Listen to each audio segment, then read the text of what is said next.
სალამი მეგობრებო. მოგესალმებით. პირდაპირ ირაკლი ტაბლიაშვილი ამ კვირის ბოლო გადაცემა. ხო, და დავიწყოთ ირაკლი ტაბლიაშვილით. ძალიან ბოროტი დასაწყისია. მათი დრო როგორც ასეთი ილევა, იწურება, ოღონდ ქართული საზოგადოება უნდა იდგეს ქუჩაში და ქართულმა საზოგადოებამ უნდა უთხრას ცოტა ვიქნებით, ბევრი ვიქნებით, 28-ში ვიქნებით, 30-ში ვიქნებით, ამ მნიშვნელობა, აქ მნიშვნელობა, მაგრამ მაინც სულ უნდა ვიდგეთ და ასე უნდა გამოვფიტოთ, როგორც უკრაინელები ფიტავენ ახლა რუსებს, ასე უნდა გამოვფიტოთ ბიზინა ივანიშვილის რეჟიმი, რომელსაც გავთიშებთ, ერთ წამს სხვა რამე მაინტერესებს. ეს ახალია, დარწმუნებული ხარ, რომ არ არის 2 წლის წინ. ნამდვილად დღევანდელ თანამედროვე ისა. თანამედროვე ეპოქა. ანუ უკრაინელები ფიტავენ რუსებს. ეს არის თქვათ ამ კვირის იდეა. რა ჭირთ ამათ? რაღაცა. აი მიუხედავად ირაკლი ტაბლიაშვილის სიგიჟის თქვათ კოეფიციენტისა, მაინც მგონია რომ ჩვენ პროდიუსერს აერია და ძველი ვიდეოა. რაში არის თანხმე მე? არაერი. უკრაინელები ფიტავენ რუსებს. ხო და ანუ მაგის მაგალითები ცოტაა, ანუ ლიაკა ხოშტარიას რომ რუსეთის სახელმწიფო ბიუჯეტიდან ფული მოაქვს, მაგითი არ იხდება. არა, ეხლა არ მოაქვს ფული. გავიგე, მაგრამ ეხლა უკრაინელები რო ფიტავენ რუსებს. ლიაკა ხოშტარია ხო არის უკრაინის ამას აღარ ზელენსკი იტყვის ალბათ და ვაფშე ერთი ადამიანი აღარ არის. არა, როგორც საქართველოში ჯარია ასეთი. მილიტარისტი დიასახლისები მაგალითად. და რო დამთავრდება ხო ხდებია რა. უკრაინა რუსეთს ომი რო დამთავრდება და ობიექტურად გაზომვადი ინფორმაციით, გაზომვადი ცოდნით, არა სუბიექტური კატეგორიებით, ჯერ კითხვა არ დამთავრდა. გაზომვადი მონაცემებით რო იქნება, რომ ამდენი ტერიტორია დაიკარგა, ამდენი ადამიანი დაიღუპა, ეკონომიკა ჩამოქცეულია, ფაქტობრივად უკრაინა არის დანგრეული. ამ შემთხვევაში თქვია რომ მოგების ამ შემთხვევაში ზელენსკი იტყვის რომ მოიგო, როგორც მიშამ თქვა, იმიტომ რომ კიევი არ აუღიათ. ეგ ხო, კიევი არ აღებულა. ხო, კიდე სახელმწიფოებრიობა არის. სცენარი ჩვენ თავზე გამოსტილი. და ჩვენი იდიოტები, ლიბერდებილები დაეთანხმებიან. კიევი ვერ აიღეს, არა ვერ. და რუსეთი არის დაშლის პირას, იმიტომ რომ 3 მილიონი ჯარისკაცი მოუკვდათ, ქარხნები გაუნადგურეთ, ნავთობგადამამუშავებელი მთელი ინდუსტრია გაუნადგურეთ, სანქციებშია და ხვალ ძეგ ჩამოიშლება. ხო, მორჩა. ნარატივია რა. ვერაფერს ვერ შეედავა. სანქციები მოეხსნა. დაჟე ნარატივია ისეთი რომ მორჩა. ლევან სანიკიძე. ხო, მაგრამ ირაკლი ტაბლიაშვილი გასაგებია, მაგრამ ნუ კაი, ლევან სანიკიძე არის ძალიან კარგი კაცი. ეს ის ლევან სანიკიძეა? მე პირადად ვარ აბსოლუტურად მოწადინებული და ჩვენი ურთიერთობა კოალიციას ცვლილებებთან და ისევე როგორც ნაციონალურ მოძრაობას და ორმხრივად ჩვენ თანამშრომლობთ უამრავ საკითხზე და მე მიმაჩნია რომ ეს თანამშრომლობა კიდევ უფრო უნდა გაღრმავდეს არა მხოლოდ ამ კოალიციასთან და მასში შემავალ პარტიებთან, არამედ მთლიანად იმ ოპოზიციურ სივრცესთან, რომელიც კონკრეტულ პრინციპებზე თანხმდებით. აი მე პირადად აი ყოველ შემთხვევაში ეს შეგიძლიათ მოინიშნოთ და თუ დაინახავთ რომ ამის აპირისპიროს ვაკეთებ, წამომაძახოთ კიდეთ, მე აღარ ვაპირებ არც ერთ შიდა ოპოზიციურ დაპირისპირებაში, წაკინკლავებაში ან პრეტენზიასთან მიმართებაში განცხადებების გაკეთებას ან მონაწილეობის მიღება. ძლიერი განცხადება. აღარ აპირებ. ამის სიტყვათან უტეხი არის ხო? უტეხია თან, აი წაკინკლავებას საერთოდ აღარ აპირებს, იმიტომ რომ ამასთან კინკლაობა შლის ერთობას. ეს ხო კრისტალია. კრისტალს როგორ ეკინკლავები, ხო? თან სტრატეგია ხა ამჯერ რა დაალაგა წარმოიდგინე რომ გუბას სანიკიძე შეარიგა მიშასთან. ხო, ეს დაგეგმა. ჩაუყვანა და ჩაუწვინა მიშას ლოგინზე. პირდაპირ გაუროს მამაგა ლოგინზე და მიშას ლოგინზე გაგვახსენ და გია ბარამიძე გავუშვით. კიდევ ერთხელ ვიტყვი რომ ჩვენ არ გვაშინებს ნაციონალური მოძრაობის აკრძალვა ქაღალდზე იურიდიულად, იმიტომ რომ ნაციონალური მოძრაობა მიხეილ ერთად შევქმნით იდეის გარშემო და არა ფულის გარშემო, როგორც ეს ბანდა არის შემოკრებილი. ეხლა მივხვდი რომ ნაციონალური მოძრაობის შექმნაც მახსოვს და მან დროს აჯობდით. ხო და მაშინ ძალიან ახალგაზრდები ვიყავით. სკოლა ახალი დამთავრებული ხო და ხო და ეს იდეა არის. გავაჩეროთ. შეიძლება ეკამიშველაძე ჩემხელაა და სკოლა დიდი ხნის დამთავრებული იყო, როცა 2002-ში თუ 1-ში შეიქმნა ნაციონალური მოძრაობა. მე ეგრე უნდა. მეც მახსოვს ბერძენიშვილი იყო. სკოლაში იყავ. დამფუძნებელი იყო ბერძენიშვილი. ძალიან საინტერესო ხალხი იყო დამფუძნებლები და რომელი ბერძენიშვილი? ლევან ბერძენიშვილი საინტერესო ხალხი და შემდეგ განვითარდა ეს. რაც თავარია ფულის გარშემო არ შეკრებილან თურმე იდეის გარშემო შეიკრიბნენ და მე ვეთანხმები რომ იდეის გარშემო შეიკრიბნენ, უბრალოდ ეს იდეა იყო ადამიანების წამება, გაუპატიურება, ფულის რეკეტის წესით ამოღება, კი, მაგ იდეის სულ გაერთიანდნენ რაზეა ბაზარი. მაშინ როდესაც გაერთიანდნენ ეგ შორს მიმავალი გეგმები არ ქონდათ. არ აპირებდნენ გამარჯვებას. ამ არჩევნებშიც კი 2013 წლის არჩევნებში არ აპირებდნენ, მაგრამ ნუ მე კარტი ისე დაჯდა. არ აპირებდნენ რა ვერძი გაიმარჯვეს. ხო, მე ვიღაცებმა ფსონი დადეს მათზე და ყველაფერი გაუშვათ ერთად, როგორც წამების სურვილი, ისე ფულის მოხვეჭის და ასე შემდეგ. გია ბუღაძე. დეივიდ ნებიერიძე რატო გამოვიდა? დეივიდ ნებიერიძე გიჟია და გაუშვა? ტაბლიაშვილი თუ გაუშვით დღეს. ტაბლიაშვილი ფანი არის. ყველაფერზე. ტაბლიაშვილი სასაცილო გიჟია. ყველაფერზე ხსნილი. ნებიერიძე არც წარმოადგენს ცოტა რუხი პიროვნებაა. თუ გინდა გაუშვათ, მაგრამ კაი, არ გვინდა. არ გვაძლევს. ბუღაძე საინტერესოა. თუნდაც იმით, რომ ბაჩოს აშინებს. კი, ბატონო, შევაშინოთ ბაჩო. ანადგურებენ ინტელექტს, ანადგურებენ კულტურას, ყველაფერს ანადგურებენ და სწორედ ერთი წლის წინ ეს პერიოდულად გაცხადა. მე ჩვენს არ მეპარებოდა ესენი ქვეყნის დამანგრევებელი დამახსევრებელი. ეს ჩემთვის რუსები ერთი წელი სრულდება 365 დღე ქართულმა ხალხმა დაამტკიცა რომ ესენი რუსები არ არიან, არც ბელარუსები არ არიან. არ დაუთმობენ კოცებს ამ რუსებს მართლა გამყიდველებს არ დაუთმობენ არავითარ შემთხვევაში დამოუკიდებლობას. საქართველოს არ გახდება კოცისტანი, არავის დინასტია აქ არ მოიკიდებს ფეხს. შევიკრიბო ძალიან ბევრი კიდევ ხმა მოგთქვა ხო, იმიტომ რომ ბევრმა გააკეთა განცხადება, ხვალ რა დღე არის ზუსტად არ ვიცი. 4 ოქტომბერი. რატომ ხვალ მაგალითად? იმიტომ რომ აღარ აქვს მშობლობა, თარიღი ხო დაკიდული არის, ხა ხო. და აპირებენ ხვალმე დაამთავრონ თუ ეშინიან? არა, ეგ ხო თქვენს კაცო რომ ეხა 4 ოქტომბრის გამოსვლებით ხვალ ვერ დავამთავროთ, ეს უკვე გრძელვადიანი პროცესია. აბა რატო? არა, უყურე. რევოლუციის ფესვი ხო 4 ოქტომბერში ჩაიყარა. ეხლა გაიხარო. ეხლა უნდა მორწყან რომ თესლი აღმოცენდეს რა. ის ისეთი დამპალი თესლია. ის ისეთი დამპალი თესლია რომ კაი რამე არ გაიზრდება. რა თქმა უნდა. კაი, თაზო დათუნაშვილი გვინდა თუ არ გვინდა? კი. ყოველთვის გვინდა ხოლმე. დაზო თადუნაშვილი. გაუშვით მეგობრებო. თავარი არის ის, რომ საქართველოს მოქალაქეებს ატყუებენ საქართველოს სახელმწიფოს მიწას დებენ რაღაცა კომპანიის გარანტიად და ატყუებენ რომ 6 მილიარდი ინვესტიციაო და პირველი რაც უნდა ესმოდეს საქართველოს მოქალაქეს, რომ არავითარ 6 მილიარდიანი ინვესტიცია არ არსებობს, მაგრამ სანამ მინიმუმ 1.200 მილიონის ინვესტიციის დამადასტურებელს რამეს გვაჩვენებს ხელისუფლება. არავინ არ უნდა დაიჯეროს ეს პირველი ტყუილი. იდიოტია აბსოლუტურად. არა, ხედავს. სხვათა შორის ამასთან დაკავშირებით პრემიერს აქვს დეტალურად ამოწურული ყველა ვიდეო გადაღებული. მსგავსი ვიდეო უკვე, რომელიც დენახვა წეს ყველას უნდა ქონდეს ნახმად შორის ამ კრეტინსაც, სადაც თუ რაციონალურად გაყვები მსჯელობას, მიხვდები რომ შეიძლება მართლა გაწუხებდეს ეს საკითხი, იმიტომ რომ ეს საკითხი როგორც აგორდა ეს არ აგორდა როგორც რეალური აი მოდი დაუჯდეთ და შევაფასოთ ეკონომიკური შედეგი რა იქნება დემოგრაფიულ შედეგი თავიდან ბოლომდე ხო ემოციურ პოლიტიკურ სივრცეში გადავიდა ამაზე მსჯელობა. როდესაც შენ მაგ ემოციის მიღმა გაიხედები და რაციონალური ფანჯრიდან შეხედავ ამ ყველაფერს, ყველა კითხვაზე არსებობს პასუხი. და კიდე ამაზე პედალირება ის რომ აი მე არაბიზაცია და დღეს შენ მაგარი გააძრე.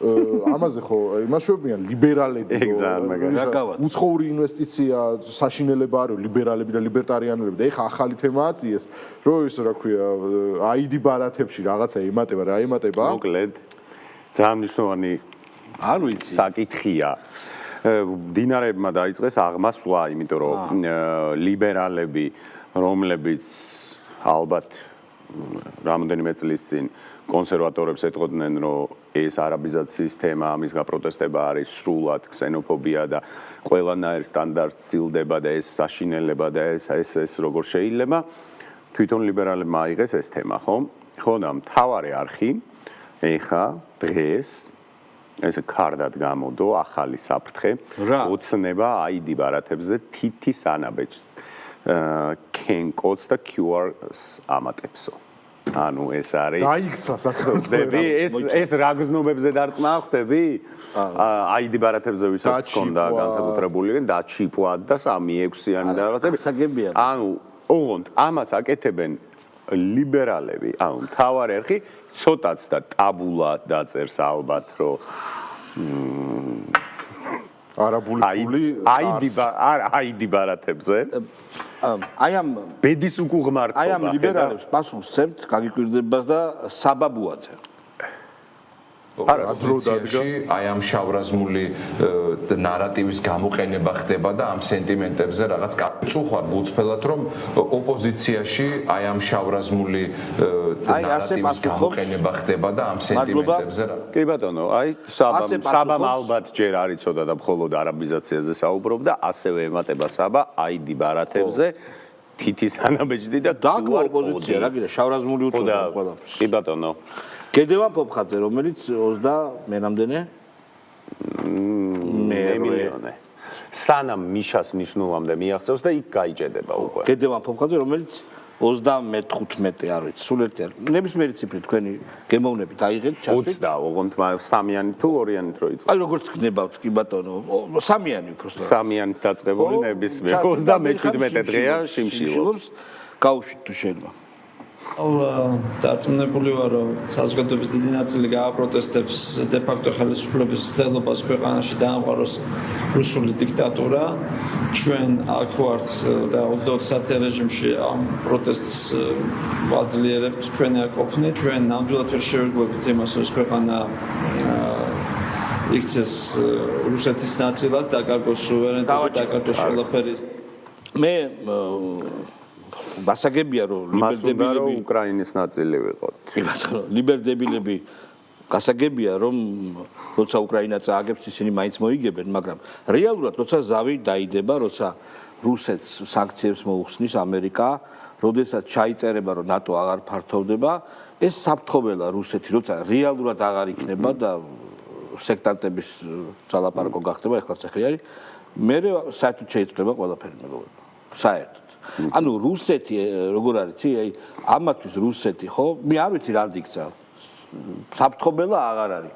რაღაც სიგიჟია რა, აი ეგზისტენციური საფრთხეც აღარ არის. აი ყველაფერზე აკრავენ რუსის და რუსეთის იარლიხს. და ტრამპი ელაპარაკება პუტინს და ტრამპს კითხეს რომ რა არის რუსეთის დათმობა და ახალ ტერიტორიებს რო არ წაიღებს ის არის დათმობა. ხვდები ახლა? ანუ ეგა დედას რო არ გიგებთ ბოლომდე. ძალიან მაინტერესებს სალომე ზურაბიშვილი და ვეღარ ვისმენ სხვა ვერაფერს. სალომე ზურაბიშვილი. გაუშვათ მაშინ მოусმინოთ სალომეს. პოლიტიკური პარტიების მდგომარეობა ძალიან რთული და განსხვავებულია. მე ვცდილობ მათ კოორდინაციას, კრიტიკულად ვარ განწყობილი მათ მიმართ, მაგრამ აქვე ვაცნობიერებ, რომ რთულია ოპერირება დიქტატურაში. ჩემი აზრით, დღეს არ არის პოლიტიკური პარტიების დრო. ჩვენ არ უნდა ველოდოთ სასწაულებს, ლიდერები არიან ციხეში. ფინანსური რესურსი მათ არ აქვთ. დრო არის მათი გაერთიანების, ძალების თანხვედრის პარტიებსა და სამოქალაქო საზოგადოებას შორის იმისთვის, რომ მიღწეულ იქნას საპარლამენტო არჩევნები. რა ვიცი ხლა ეს გაუშვათ ხოლმე ეს ქალი? მე ალბათ არსებობენ. ალბათ არსებობენ სადმე ადამიანები. ამ ხალხს როგორც სხვა ოპოზიციურ ოდიოზურ კანდიდატებს და პოლიტიკურ სუბიექტებს აქვს სერიოზული სიგიჟის ნიშნები. მაგალითად, პაატა ბურჟუაზეს, რომელსაც გონია, რომ სახელმწიფო გადატრიალება 4 ოქტომბერს უკვე მოხდა, შედგა და ქართულმა ხალხმა გადაირჩია ხელისუფლება. და ის ალბათ არ თulis რომ ციხეში ის თulis რომ სახელმწიფოს მართავს ხო ხა? უბრალოდ ეგეთი კაბინეტი აქვს. უბრალოდ ეგეთი კაბინეტი აქვს და სალომე ზურაბიშვილსაც ესე გონია რომ ის არის კოორდინატორი, ის არის ამ ესე იგი კოორდინაციას უწევს ოპოზიციურ პარტიებს, უფრო მაღლა დგას და ასევე არის ჯერ კიდევ პრეზიდენტი. მე მაინტერესებს 2018 შენ როდესაც წარადგინე ეს ქალბატონი შენ არ წარადგინე? მე არ წარმოვიდგენია ძმა მე მაგაში სუფთავ. არა, ეს არა. და როდესაც შენ ჭამდი საჭმელს სალომესთან სტუმრად რო იყავი? ეს მე. სტუმრად ვიყავი, ძმაო, სტუმარი ღვთისაო, შენ არ გაიგია და მასპინძლობა ღვთისაო. მაცადე ხა კაცო ერთი წამ, მე სხვა რაღაც მაინტერესებს. 2018-ში. რა кай პალტო. თურამეს მირეკავენ. თურამეს არასწორად ვამბობ შემისწორებს. ქალბატონმა სალომემ მას თხოვა რომ ამ ჩემ რეგიონალურ ტურნეზეო მინდა რომ წამომყვეო. რაზეც გურით ახმა განსხვავდა და იარეს. ყველა იმაში ჩავიდნენ, ხალხთან შეხვედრებინა ყველაფრიან და ერთად ჩაატარეს.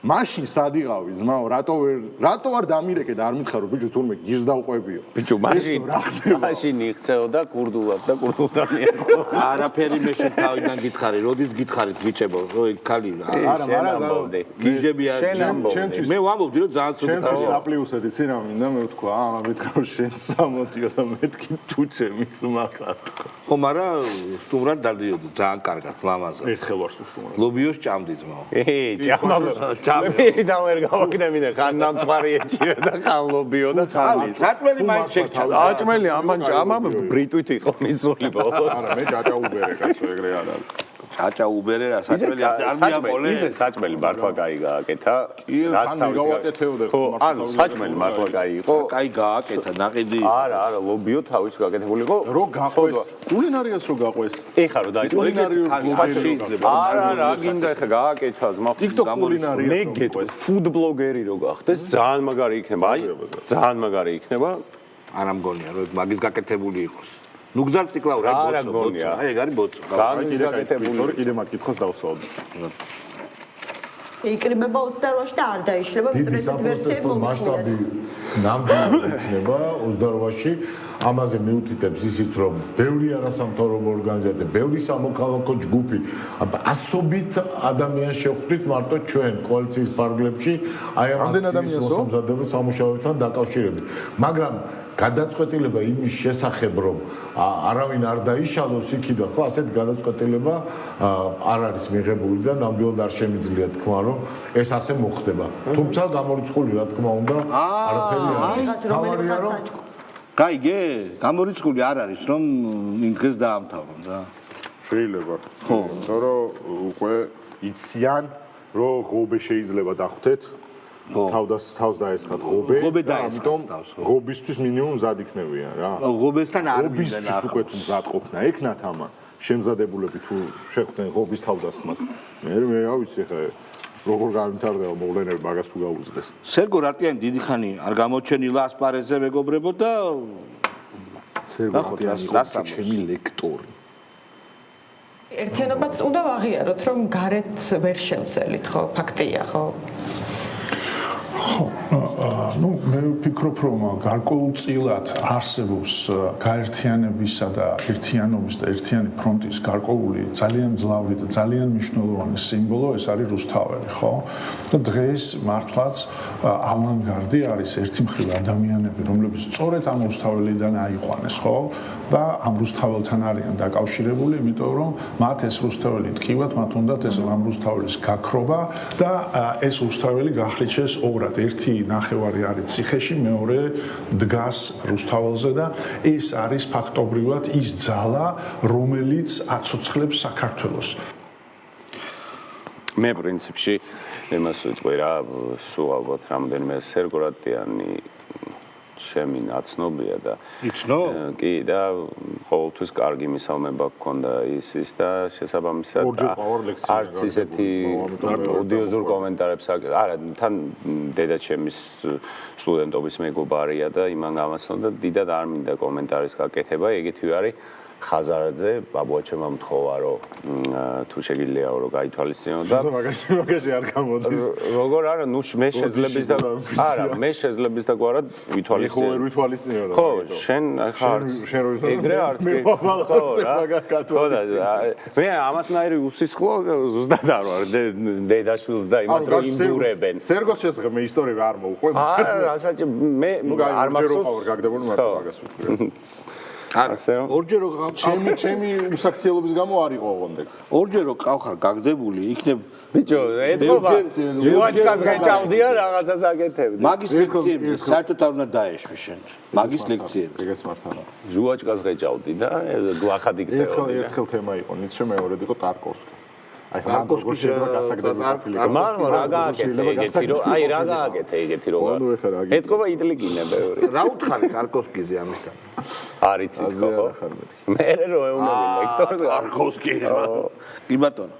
დიმიტრი ცკიტიშვილი, ძალიან საინტერესო რაღაცას ამბობს მეგობრებო. აი დიკაზე, აი რაც დავიშე ვიკავა. დაგეთ დიკაზე დაუშვათ ძმა. დაუშვათ. დავაი, ეხა აბა ცუდი რამე თქვი. ჩიხურია გარკვეულწილად სიტუაცია, პოლიტიკური პროცესი მოკვდა და განსაკუთრებულად ჩემი აზრით 4 ოქტომბერს, როდესაც ესეთი ფრაგმენტული და დასაქსული ოპოზიციური სპექტრი შევიდა იმ პროცესში, რომელშიც შევიდა, რომელიც ყველა კომპონენტმა მარცხნივ პროცესი მოკვდა 4 ოქტომბერს.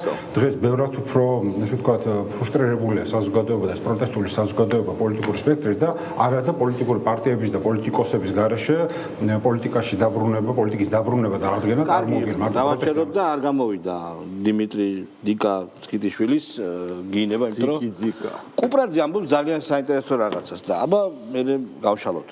მსჯელობა გავუშვით კუპროვსკი. თუ ჩვენ მხოლოდ მომსახურეები უნდა ვიყოთ, რომელიც მოემსახუროს უნდა ტურისტებს, ეს ჩანაფიქრი არ ამგონია, რომ საქართველოში რომელიმე მნიშვნელოვანი პოლიტიკური ლიდერს ილია ჭავჭავაძეს თუ ზვიად გამსახურდიას თუ მერაბ კოსტავას ჩანაფიქრში ქონდა, რომ ესეთი სახელმწიფო და ერი უნდა შემდგარიყო. ხო, მეგობრებო, მინდა მას უთხრა კუპრაძეს, რომ ჩვენ უკვე გვემსახურება ძალიან ბევრი ერი საქართველოში. ჩვენ არა ვართ მომსახურეები და არიან ჩამოსული ჩვენზე გაცილებით ღარიბი ქვეყნებიდან, რაც არ მოგწონს ქართველებს, მაგრამ ფაქტია, რომ მომსახურების სფეროში გამსახურდიას და მერაბ კოსტავას ჩანაფიქრში რაც ჰქონდათ, საქართველოს სუვერენიტეტის გამყარება მაგას აკეთებს. ხო, ქართული ოცნება და ეს სუბიექტი არის ამის ყველანაირად ცდელობაში ხედავს. ეს ხა იაფასიანი პოპულიზმი არის და არ გამოვა, იმიტომ რომ მომსახურეები, რას არ გამოდის რა, აკაცუკების და აგენტების და პროვინციალი ლიბერალების ყველა ცდელობა რომ ილია ჭავჭავაძე მათ ხარეს იდგებოდა და ზვიად გამსახურდია და მერაბ კოსტავა და ესენი არიან ისტორიის ხარეს არ გამოდის. ანუ ფიზიკურად არ გამოდის. ანუ ეგ კონფიგურაცია ვერ ეწყობა. აკაცუკი ზაით არის.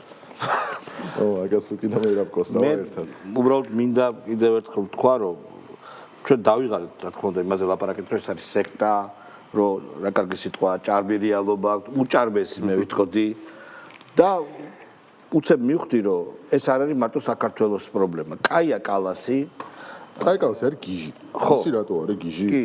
მე ეხა ვამბობ რატო არის გიჟი. ბოლო განცხადება. ეხა ბოლო განცხადება გააკეთა, რომ მშვიდობა უკრაინაში დამყარდება მხოლოდ მაშინ, ყურადღება, როცა რუსეთი უკრაინაზე მეტად შეამცირებს არმიას. ანუ კაია კალასი ეთქვის და რუსეთი შეამცირებს არმიას.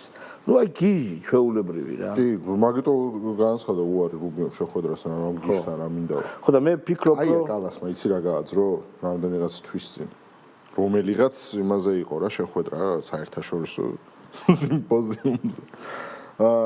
მეორე მსოფლიო ომზე დაიწყო ლაპარაკი რა. და მოკლედ აი საბჭოთა კავშირზეო საუბრობენ ისტორიის უცოდინარი ხალხიო, რომ ნაციზმიო საბჭოთა კავშირმა მიიღო მონაწილეობა ნაციზმის დამარცხებაშიო. ესეთი ისტორიულიო სიგიჟეო, როგორ შეიძლებაო დღესო კიდე არსებობდეს საჯარო დისკუსიო. გესმის ბიჭო? აუ. ხო, ну ეგ არის ევროპა. არა, აი ნისასთან მე მივხვდი სად არის წყარო აი ამ სიგიჟისა, რომელსაც ჩვენი ქართველი ლიბერდებილები, ევროპელი ლიბერდებილების მოგონილია ეს სიგიჟე. რომ რუსეთმა უნდა შეამციროს არმია და მაშინ დადგება მშვიდობა. რუსეთი უტევს, რუსეთი დღე-დღეზე აიღებს გუდაიპოლი ესეთ ქალაქია, ზაპოროჟიესაც აიღებს, ალბათ მიყვება და რუსეთმა უნდა შეამციროს არმია. როგორც ალბათ წაგებულმა. ხო, დათანხმდებათ ანუ არის. დათანხმდება პუტინი კაცო თანხმდება. პუტინმა საერთოდ თქვა, რომ ჩვენ ეს მეორე გეგმა არ ვიცითო რა არისო და ის პირველიც არისო, ლაპარაკი გქონდა და ვაგზავნებთ ლაპარაკსო რა.